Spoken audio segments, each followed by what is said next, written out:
using the environment and the freakers that we see kind of to the advantage of the player. Yeah.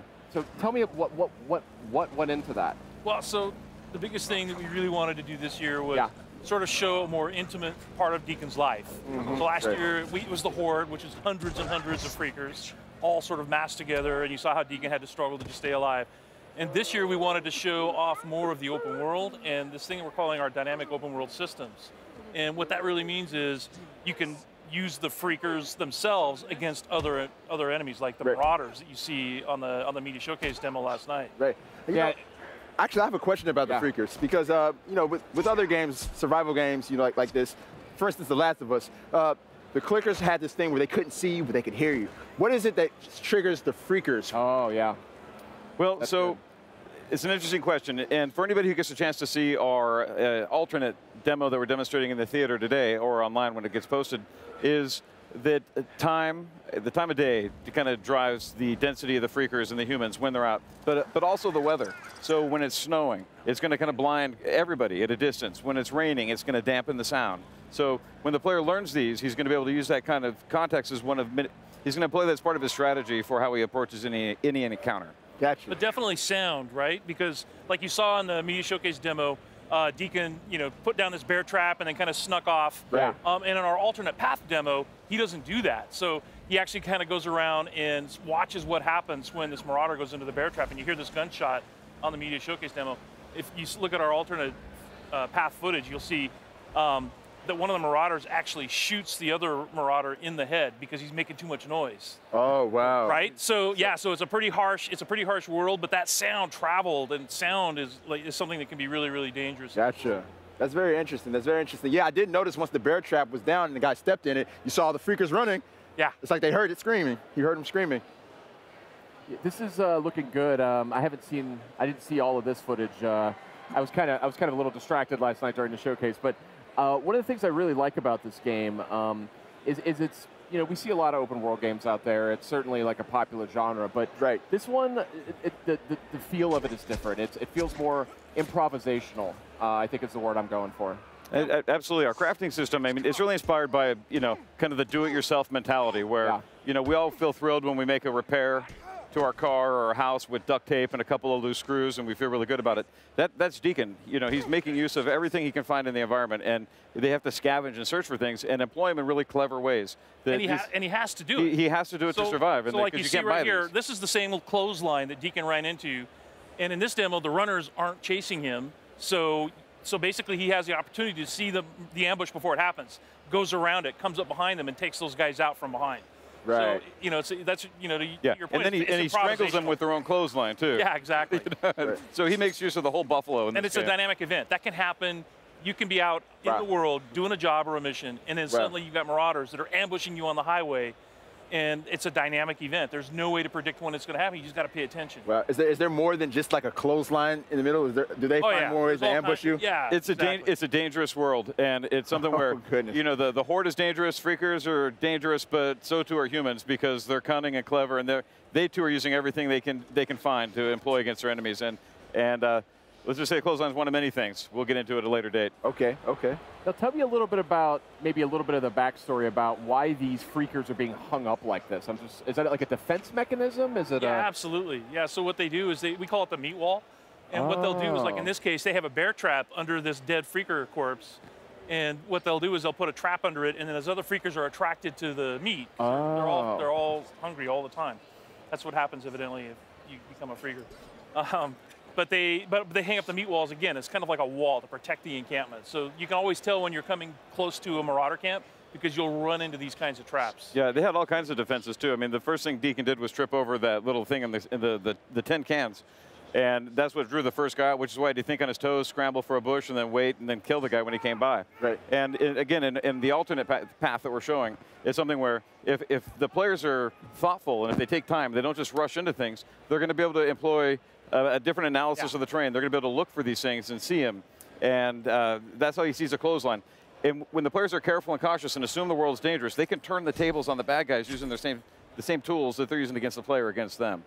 Yeah, so like what you're seeing now is part of the alternate path. Changed up the time of day, changed up the weather. Okay, I was going to say, I didn't remember this from the show. Exactly, Yeah. because it's colder now, more freakers are coming out, so freakers are stronger when it's cold out. So interesting. You really got to be careful when it's snowing. Also, the bike handles differently. It's like if you'd seen the earlier part when Deacon's trying to ride his bike through the snow, it's very, very different. Oh, this is really cool. I didn't realize. Interesting. So here's your meat wall, right? The meat wall there. Yeah. That seems like a pretty smart move, if I'm honest. Yeah, yeah. But yeah, look at this, a beautiful looking game too. And I know you guys are digging into the PS4 Pro as well as you make this title. This is one that's been shown off a number of times. Right. I know you have HDR. Tell me a little bit about like working with PS4 Pro as you develop the game. Well, the biggest thing is just the resolution. So dynamic 4K, and if you get a chance to see this thing on a 4K monitor and HDR. Oh yeah. You know, and HDR is honestly to me the most impressive thing because it really sort of simulates what the human eye can see. The gamut of colors is just amazing. So watching it in 4K HDR is something you have to do. It's beautiful enough without 4K, and then you add that to the mix, and it's mind blowing. Yeah. Right. You know, one thing that stands out to me about Days Gone, you know, amongst the other undead games out there, is that you can get so many zombies on the screen in this thing, or freakers on the screen at once. So can you tell us a little bit about how you guys went about making that happen and just getting so many freakers on the screen at one time? Was that a technical feat for you guys? Oh, absolutely. So we have a really, really talented team. Some of our engineers and artists and designers and audio and everything, but I think we have we have this one engineer that's literally I've been at Sony Ben for 20 years. Chris has been there like 26 years. Wow. And this other engineer has been there like 23 years or something.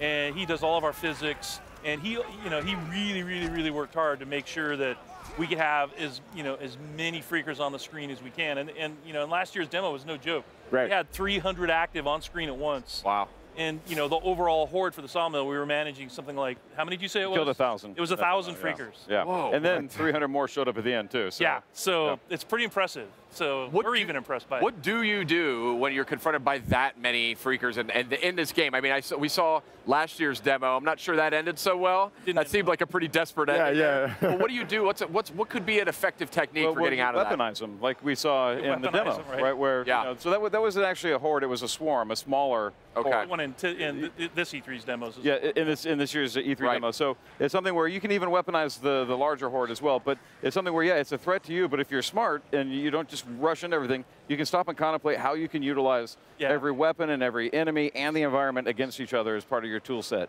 And I think the short answer is until you have progressed, because this it's like taking on a swarm is something you can probably do pretty early in the game. Yeah. The horde encounters are probably later in the game, and you just do what Deacon did last year. The shortest answer is run. When you run. Run. Get up to a tall place. That won't save you, but it might buy you a few seconds. Yep. Well, you saw in the demo at the showcase that they had the Deacon looks over this fence and he sees a horde down there. Right. Probably that's not the smartest thing to do. Would be to run down there. And mess with them. You just don't want to do that. Yeah. Speaking of hopeless endings, there was a freaked out bear. Oh yeah, I was going to go into that. Yeah. So, what other types of creatures are we going to see in that state?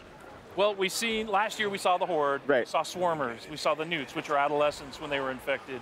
We saw regular wolves, right? This year we're showing the Rager Bear, that's what we call it, is the Rager Bear. We saw runners, so runners are infected wolves. And those are the ones that, Deacon kind of ran across, then gnawing on somebody's corpse, and then one of them chased him. And the thing about runners is they can outrun your bike. And if they catch up to you, they will knock you from your bike. So it's another example of dynamic events that happen in the world that make the world dangerous all the time. Wow. Such a cool game you guys are making. It's really inspired. I think it's got a lot of cool mechanics to it. It's just kind of a fresh take on the open world genre. So what would you say you're most proud of as you work on the title? Yeah. Myself, I'm most proud of the way that our humans are evil. The way that they lie in wait and they want to ambush a player and they themselves are doing anything it takes for them to survive, and it just comes at the cost of our hero. But humans are mean, and we're resourceful, and we do twisted stuff. And this clothesline is just kind of the beginning of the things they're doing that the players. We never want the player to feel complacent when he's riding his bike down the road. There's all kinds of ways for him to be disrupted, knocked off that bike, and it's just because we're kind of breaking what I call the design rules, the conventional design rules, and that you don't do that to players. You don't knock them off their bike. You let them. They've earned that. And it's visceral and it's exciting and thrilling to survive those types of encounters. Yeah, it really is. I think, for me, it's just the way the game looks. So, and when you get a chance to play it the way it plays. So, like I said, we have these super talented engineers and artists and designers, and the game just looks amazing. Our goal was to create a AAA console quality open world experience, because that's not something we had really seen. And you know, I think the guys are really pulling it off. I mean, I think the characters look amazing. I think the environments look amazing, all times of day, and it's just fun to look at. Right. I'm just super excited to find out how the world of Days Gone got to where it is. Yeah. You know, the origin story and how it led to these freakers pretty much taking over. Yeah. Yeah. Yeah. Good stuff. Guys, Days Gone coming out on PS4. Do you guys have a release time frame yet? We don't. So we're just working really hard to deep try in to development. make the best game. You know, we're really happy that Sony's given us the time and resources to Nice. just make like a AAA open world